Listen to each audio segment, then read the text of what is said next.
Muy buenas noches a todos, bienvenidos a este Beto Reacción sin edición y sin filtros. Les cuento que un grupo de economistas afines al gobierno, claro, publicaron en el portal de la Asociación Nacional de Instituciones Financieras, ANIF, una serie de sugerencias donde proponen la flexibilización temporal del mercado laboral. No es nada más y nada menos que un recorte de un 20% del salario mínimo, no pagar los aportes de pensiones ni a las cajas de compensación. El grupo de economistas en los que se encuentran Luis Fernando Alarcón, presidente del Grupo de Éxito con lazos con el GEA, por supuesto, también Mónica Aparicio, economista, miembro del BANIF, Jesús Botero, economista, Jorge Humberto Botero, presidente de Fasecolda, María Mercedes Cuellar, presidenta de Felaban, Hernando José Gómez, presidente de Asobancaria, y el economista Rudolf Humph, entre otros inviables que creen que Colombia, pues en manos de los empresarios, va muy bien. Sugieren estas medidas de emergencia de manera supuestamente temporal y también pues aplicarían a los nuevos empleos generados a partir de ya, porque hablan del mes de septiembre, cuando el mes de septiembre ya pasó, y hasta que termine la emergencia de la pandemia. El problema es que no se sabe cuándo termina esta emergencia, especialmente en Colombia, porque el gobierno tiene una gestión nula en cuanto a la consecución de la vacuna. En un reciente calendario de vacunación, Colombia aparece entre los últimos países en recibir la vacuna. Entre estos países está Bolivia, Paraguay, Uruguay, Ecuador, los países africanos y los asiáticos pobres. Pero volviendo al tema de bajar el salario mínimo para el próximo año, claramente bajaría el nivel y la calidad de vida de los trabajadores y generaría más miseria. Si quitan los aportes a las cajas de compensación y pensiones, pues obviamente van a perjudicar al trabajador y eso generaría más desempleo. Todo lo que se hace es contrario a lo que se hace supuestamente en un país capitalista. Y es que aquí existe una ambivalencia con ustedes frente a muchas intervenciones mías donde ustedes han dicho que yo defiendo el capitalismo. No, señores. Lo que he tratado de explicar es que en Colombia no hay capitalismo, no es capitalismo. Podríamos decir que el capitalismo es el uso de la riqueza para crear más riqueza, o mejor podríamos decir que es un sistema donde las personas y los entes de propiedad privada toman las decisiones sobre qué comprar, qué vender, cuánto ahorrar, dónde invertir. Pero esta pues se regula por el Estado o existe alguna injerencia estatal. Pero esta injerencia debería ser para proteger las condiciones de sus habitantes, de su pueblo, no de los empresarios. Los verdaderos autores que ponderan y alaban el capitalismo liberal consideran repudiables las acciones que puedan ser llevadas a cabo por agentes económicos y estatales que podrían aprovechar la coyuntura actual para aumentar los precios por la situación de necesidad, bajar los salarios de los empleados, empeorar sus condiciones y limitar los servicios.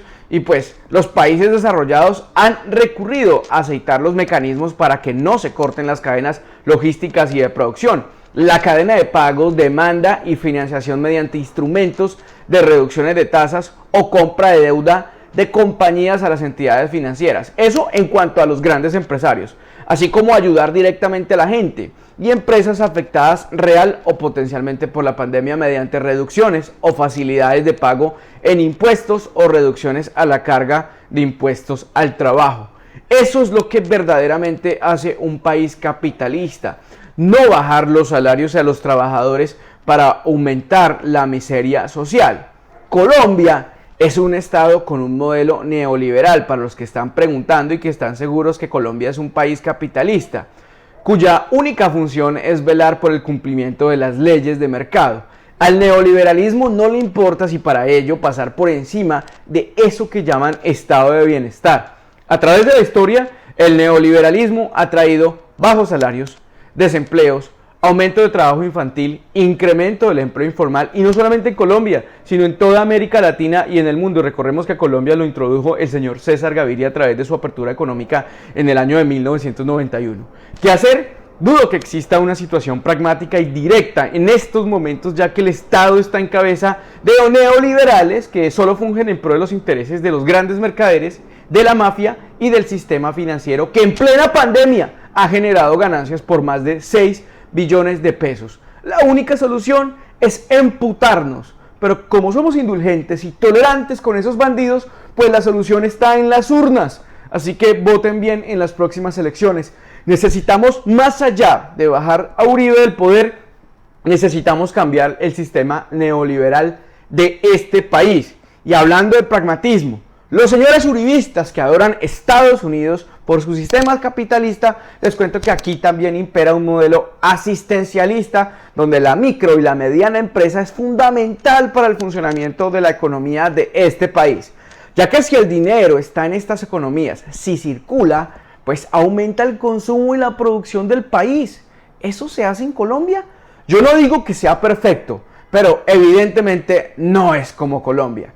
Si Colombia ha votado más de 200 años por gobiernos de derecha, ¿por qué no somos como Estados Unidos? Si la izquierda nunca ha estado en el poder, entonces ¿por qué no somos como Estados Unidos? Ahora, después de esto, señores uribistas, ¿Colombia es un país capitalista? Respóndame la pregunta en los comentarios. Pasando a otro tema, por orden de la Corte Suprema de Justicia fue capturado el senador Eduardo Pulgar del partido de la U en el aeropuerto El Dorado cuando intentaba salir del país, el muy pillo. Los delitos por los cuales se señalan es por cohecho, tráfico de influencias y delitos contra la participación democrática. Por su parte, pues el partido de la U suspendió la militancia de Pulgar, informó pues la directora de la colectividad Dilian Francisco Toro, a quienes caben recordar apoyaron a Iván Duque en segunda vuelta, así que todo es la misma recua del uribismo. El senador fue grabado ofreciéndole a un juez más de 200 millones de pesos para, al parecer, favorecer a unos amigos suyos en un negocio. El caso de Pulgar pues se destapó gracias a las columnas que escribió el periodista Daniel Coronel y fueron publicadas en Los Danieles. La primera, recuerden que fue Pulgarcito.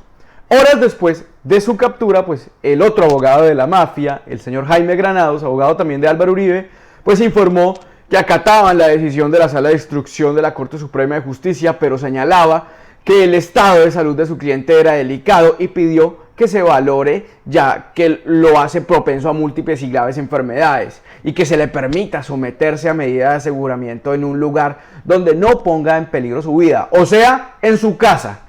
Les recuerdo que el 20 de junio del año 2019, el inepto de Iván Duque anunciaba sin pena alguna la erradicación de un proyecto de ley con mensaje de indulgencia para evitar que los corruptos se beneficiaran con la detención domiciliaria. ¿Qué pasó, Iván Duque? ¿Usted no es el jefe de la bancada mayoritaria en el Congreso? ¿Por qué no se ha aprobado? ¿Qué pasó con ese proyecto?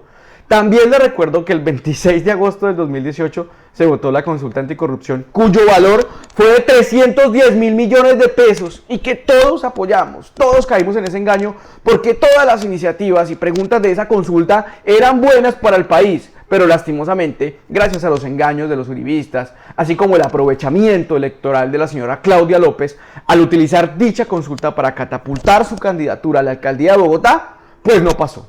Pero los senadores y el presidente, al ver que fueron más de 11 millones de colombianos los que salieron a votar ese día, pues prometieron hacer de esta iniciativa proyectos de ley encaminados a incorporar estas iniciativas a nuestro ordenamiento jurídico. En esas iniciativas estaba no permitir precisamente la cárcel para los corruptos. Y aquí vemos cómo este tipo pues está pidiendo casa por cárcel.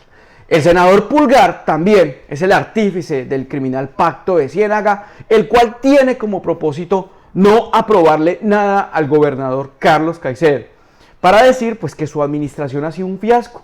Apoyo total al gobernador Carlos Caicedo, que está enfrentando a todos estos clanes y mafias. Los invito a leer un hilo muy lúcido y explicativo del profe Arteaga. Lo encuentran en Twitter como Epicuro de Samos. Muchachos, en otro tema, les cuento que la marihuana salió de un listado de drogas peligrosas de la ONU y una comisión del Congreso de los Estados Unidos indica que el Plan Colombia fue un fracaso. 45 años haciendo lo mismo y a pesar de esto lo seguiremos haciendo.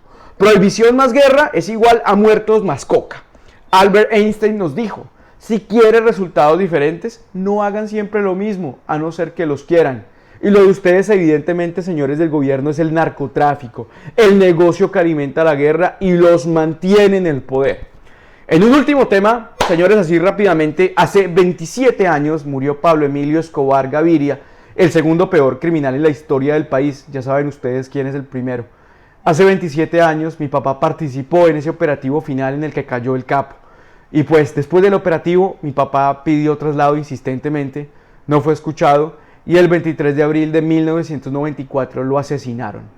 ¿Quién mató a mi papá?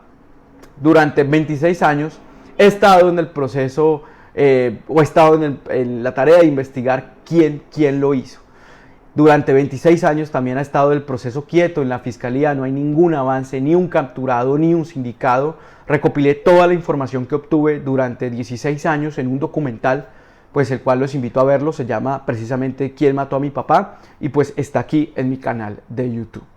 Así que, señores, muchas gracias por haber visto rápidamente este Beto Reacción, sin edición, así rapidísimo. Nos vemos en el próximo Beto Reacción. También el día viernes a las 8 de la noche vamos a subir una entrevista muy interesante, muy nutritiva y sobre todo muy bien hecha al señor periodista Gonzalo Guillén. Un abrazo para todos.